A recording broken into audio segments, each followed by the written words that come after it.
It started here, a climate of anything goes, everything goes up, and let's not ask if it'll ever come down. Inside these cathedrals to finance, bankers forgot the basic ground rules.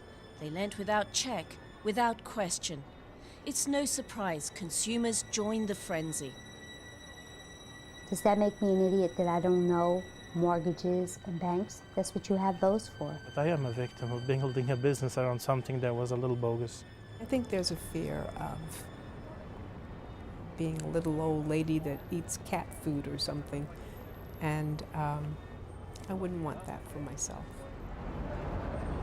As desire and opportunity merged, there was a scramble to catch up with the haves and to escape from being a have-not. The recent boom allowed millions to believe they could bridge that wealth gap. After all, there was easy access to money everywhere. It seemed like a shortcut to the American dream. The only problem is it wasn't built to last. Wow, little old me owns a home. It's like you really can't believe it. Away from the skyscrapers of Manhattan, in a suburb of Queens, Martha Espinoza bought this house in 2005. It's a humble home, but it's hers. I felt that I had accomplished so much in my life because I grew up without parents. I grew up in a foster care system where I was raped and abused and not educated. And it just made me feel like, wow, if you're really determined and you work hard, that things really pay off. I have to point and show you because... She thought she was buying a newly renovated home, but it was only skin deep. And for this, she borrowed more than 12 times her $25,000 salary. Hers is the classic subprime story. It rains throughout the house. Yes, you'll find my house one day floating. Well, they lied to me.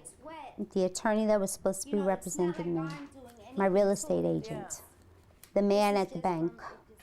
He said, don't worry, you'll get a loan. Your credit will look great after a year of payment. Your credit will be shoot through the roof. So I said, really? You know, I was like a little kid looking into this big toy store, and you said, well, you can have everything in here. And I'm like, really? You know. This is here. Please be careful. Her monthly repayments have soared by 60% as banks have pushed up rates in the last year. She's raised 2 kids, put herself through college, and now to keep this wreck of a house, she works over 100 hours a week in 4 different jobs. How do you think that I feel every day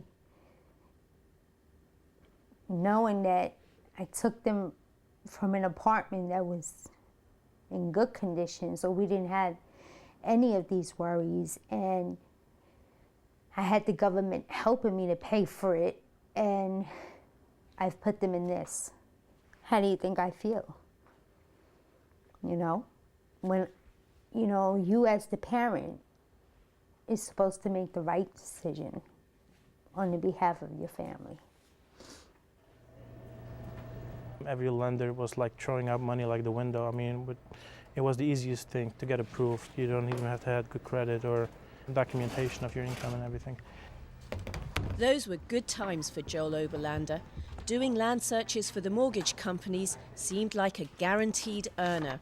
You would rush to the counter, be here at 9 o'clock. There would be a line, like almost like a fist fight, who catches a computer first. It was only a year ago, but now he remembers that as a golden age. I mean, it seems very quiet here at the moment. It is kind of quiet down the last few months. I mean, the old days, it would be every counter filled with people working, doing their own work. Everybody would have enough work. There would be a little talking going on. Joel's business has plummeted by more than 75%. Now, even he's borrowing against his Brooklyn home to keep his company afloat. He's already put in tens of thousands of dollars. You could have survived November, December, but the last January, February, March, it was almost unbearable. I don't know if anybody can even cover their expenses. It would be disastrous when I'm going to sit down and look at the numbers. I'm hesitant to look down and to do it. Just a month after business started to go down, his 5-year-old son Lazar was diagnosed with leukemia. Once again, Joel's relying on credit to see him through, although he hasn't told his family the extent of his gamble. I'm even going that far by using up my home equity and my credit line to put into my life so it wouldn't affect us personally, because now especially my wife, my children, they need their support, and I don't want to show them that they're missing out something in this time of need. 2 years ago, it was easy money to be made. Now at this point, do you look back and say, I should have seen this happening? Should have seen it and should have been more careful. Of course, and I haven't been so careful. I mean, should have. I did one good investment. I bought my own condo, my own flat, and hopefully it will stay mine. For the first time in my life, probably much more conservative and much more fearful. Well, I came here from a very small town. As a former banker turned consultant, Dumeetha Branham has savings that shield her from the worst of the credit crunch. At 64, like many others her age, economic uncertainty means it's not the time for risk-taking. I literally was watching my accounts every day, and sometimes twice a day, as the news was more and more frightful. If you get to retirement and you can't do the things you like to do, then I think you've sort of missed the boat. I don't panic anymore, So who wants to be our cocoons that turn into butterflies? Can we get some butterfly? You want to be a butterfly too? I want to be a butterfly. You want to be She's already mentoring children from deprived backgrounds, helping them make the right decisions when the crisis is highlighting so many bad ones.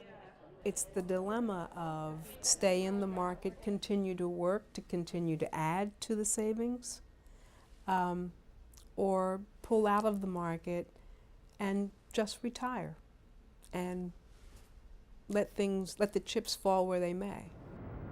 Staying afloat is the struggle for everyone now. The threat of creeping recession is haunting the landscape. The unfolding crisis still hasn't given a final bill.